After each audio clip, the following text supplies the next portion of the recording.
So Mark Carney just addressed Donald Trump directly to his face, not through a press briefing afterward, not through a prepared statement delivered from another room, not through diplomatic back channels or parliamentary speeches or retaliatory policies issued from 3,000 miles away, face-to-face in the same room on camera at the G7 Leaders Summit in Hiroshima, with every major Democratic leader on Earth watching from around the table and hundreds of millions of people following from their homes. Surprised. And what Carney said calmly, methodically, without raising his voice even once, without a trace of anger or theatrics or performance, left the room in complete silence and the White House without an official reply for 14 hours. The image is already iconic. It appeared on the front page of major newspapers across the world this morning. Carney seated, leaning slightly forward, speaking directly to Trump across the summit table, a bound document open before him. Trump seated opposite, motionless, his mouth slightly open, visibly processing something he did not anticipate and had no immediate framework for answering. The composed Canadian Prime Minister and the silent American President. Two leaders, one room, one table, and every person in that room and every person watching that broadcast understanding in the same moment that something fundamental had just shifted, not in the trade conflict, but in the perception of who actually holds power and who merely performs it. Warren Buffett later said it was among the most instructive displays of negotiating dynamics he has witnessed in decades of observing boardrooms. Buffett said, "I have learned one consistent truth about confrontations. The person who is prepared usually defeats the person who is simply confident. Confidence without preparation is performance. Preparation without confidence is rarely necessary because the facts provide their own assurance. And that confidence, the earned kind, the kind that comes from knowing the numbers completely, is the only kind that survives contact with reality.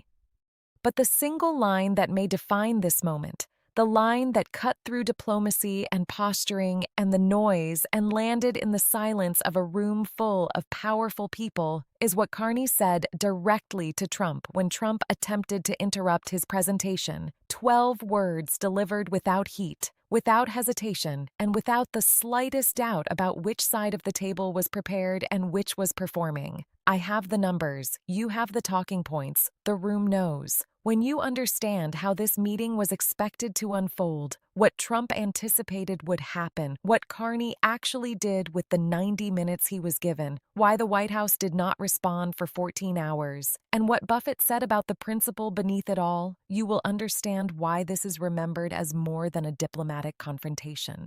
It is the moment many observers said the world saw in real time the difference between power and preparation, and it learned which one tends to prevail. Hit subscribe because what happened in that room will likely be discussed in diplomatic history, negotiation theory, and political science for many years.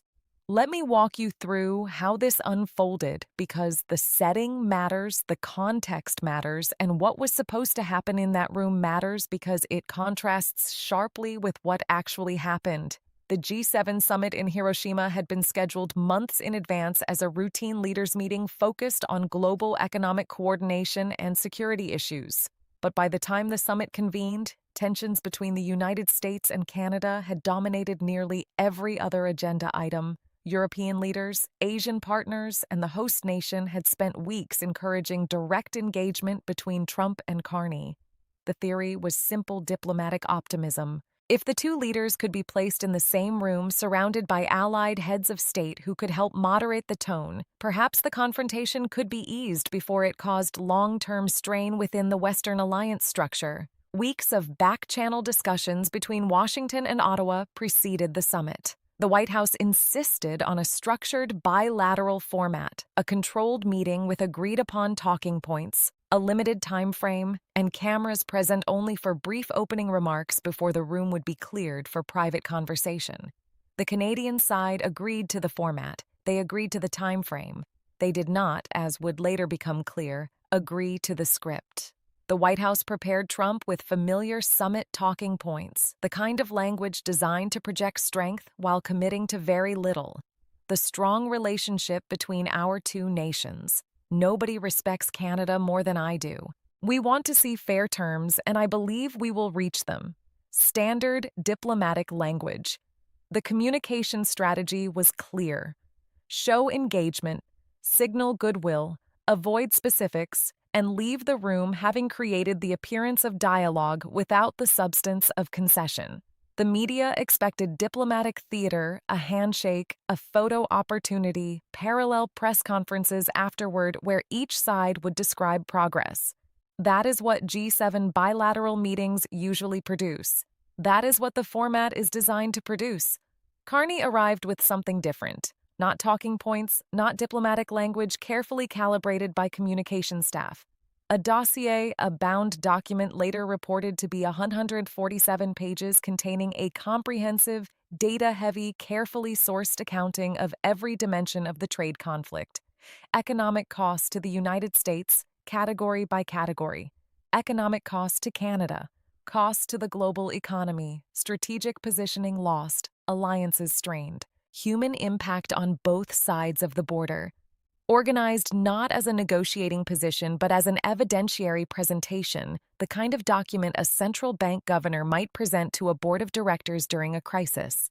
He had spent 2 weeks preparing it personally, working with economists, trade analysts, and diplomatic strategists who understood that this was not merely a meeting. It was an opportunity, and opportunities of that scale rarely come twice. The room was arranged in the standard G7 bilateral format. A rectangular table, Trump and Carney seated opposite each other at the center, their respective delegations flanking them, flags behind each leader, pool cameras positioned at the far end of the room for the opening remarks. Other G7 leaders, including France, Germany, the United Kingdom, Italy, Japan, and the EU president were not seated at the bilateral table but were watching the live feed from an adjacent conference room where the camera output appeared on large screens. The press corps, more than 300 journalists from major international outlets, watched the same feed from the media center 1 floor below. The room was warm. The lighting was bright and flat, designed for broadcast cameras. Staff members from both delegations lined the walls behind their leaders. The atmosphere carried the tension common to high-stakes diplomatic encounters, the controlled formality of people who understand that small gestures can carry enormous meaning. Carney was already seated when Trump entered. He had placed the dossier on the table in front of him, centered and visible, the cover page facing upward. He had opened it to the first page and he waited. Trump spoke first, and during the first 90 seconds, it followed exactly what the White House had prepared. He delivered his opening with the practiced ease of someone who has given thousands of speeches and understands instinctively how to fill a room. Broad, warm, confident. It's great to be here with Prime Minister Carney. Great. A lot of people said this wouldn't happen, and here we are. We have a tremendous relationship with Canada, a tremendous country, and I think we're going to work things out. I really do. We want fairness. That's all we've ever wanted. Fair terms for the American worker, fair terms for the Canadian worker, and I think Mark and I can find that. He gestured broadly as he spoke, addressing the cameras as much as Carney, performing the role of the gracious leader offering a neighboring nation a seat at the table. His body language was relaxed, expansive, the posture of someone confident he controlled the room simply by occupying it. The staff along the walls nodded. The format appeared to be holding, the script seemed to be working, and then the White House press coordinator signaled the pool camera operators to prepare for departure. The opening remarks were concluding and the cameras were expected to leave. Then Carney responded, and within 15 seconds, everyone present realized the cameras were not leaving. He did not mirror Trump's warmth. He did not smile. He did not offer reciprocal pleasantries or reference a tremendous relationship or participate in the diplomatic tradition of pretending the previous 2 years had not happened. He looked directly at Trump. Not at the cameras, not at the delegations along the walls, not at some distant focal point meant to project statesmanship, at Trump. And he spoke in a tone the room had rarely heard from him in a diplomatic setting, quiet, measured, completely free of performance. Mr.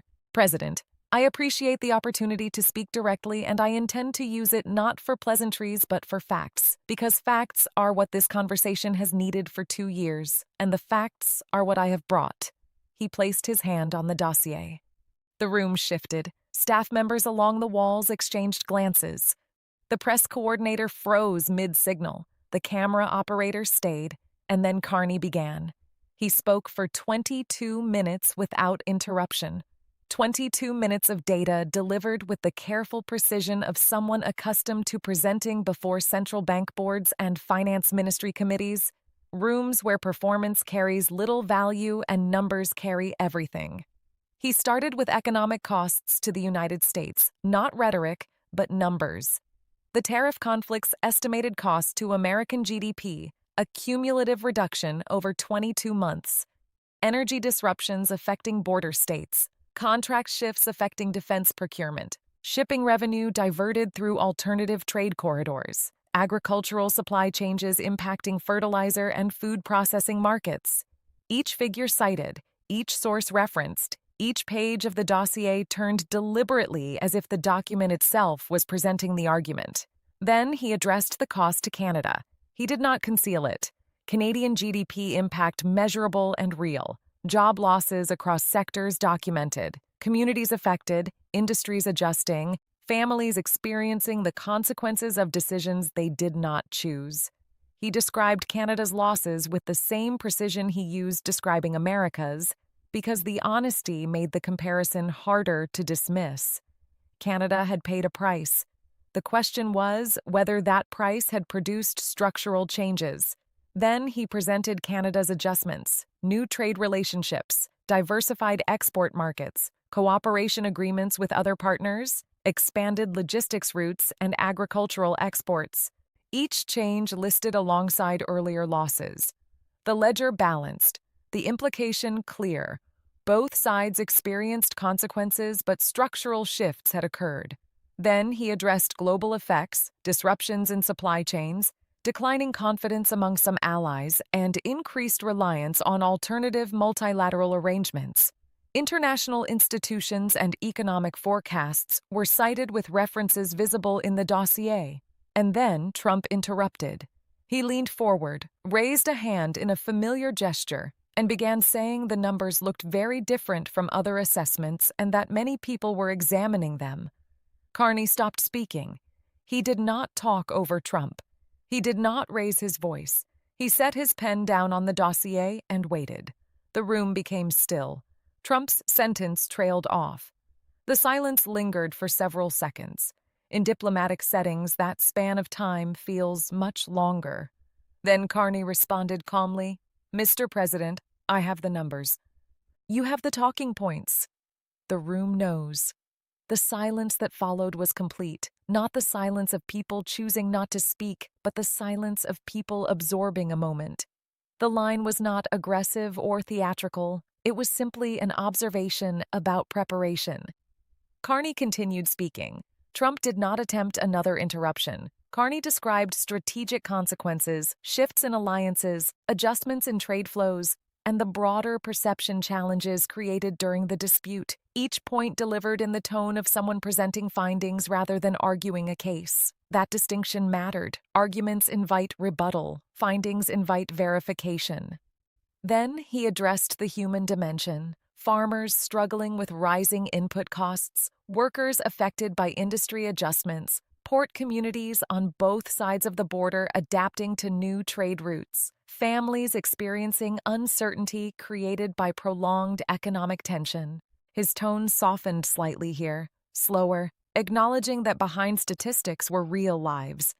Finally, he outlined potential paths forward: technical frameworks for tariff reductions, diplomatic restoration mechanisms, trade normalization structures, energy cooperation possibilities. Each presented not as a demand, but as a set of structural options. Then Carney closed the dossier. The soft sound carried through the broadcast microphones. He looked at Trump once more. "Mr. President, I did not come here primarily to negotiate. Negotiation requires both sides to bring proposals. I came to present the facts because facts have often been missing from this discussion. Every number in this document is sourced and verifiable. What happens next is a decision for both governments, but the data itself is now on the table. He leaned back in his chair. The room remained quiet for several seconds. Eventually, conversation resumed. Observers later reported that leaders in the adjacent room reacted with visible surprise at the unusual tone of the exchange. Trump offered a brief closing comment saying discussions would continue and that many people were reviewing the information presented. The tone differed noticeably from his earlier remarks. The White House released a short statement later describing the meeting as productive and noting that discussions would continue. Analysts later suggested the moment illustrated a broader negotiating principle often discussed in business and diplomacy: the contrast between confidence and preparation. Buffett summarized it simply: confidence is a feeling, preparation is evidence. And in rooms where evidence is presented carefully, preparation tends to speak the loudest.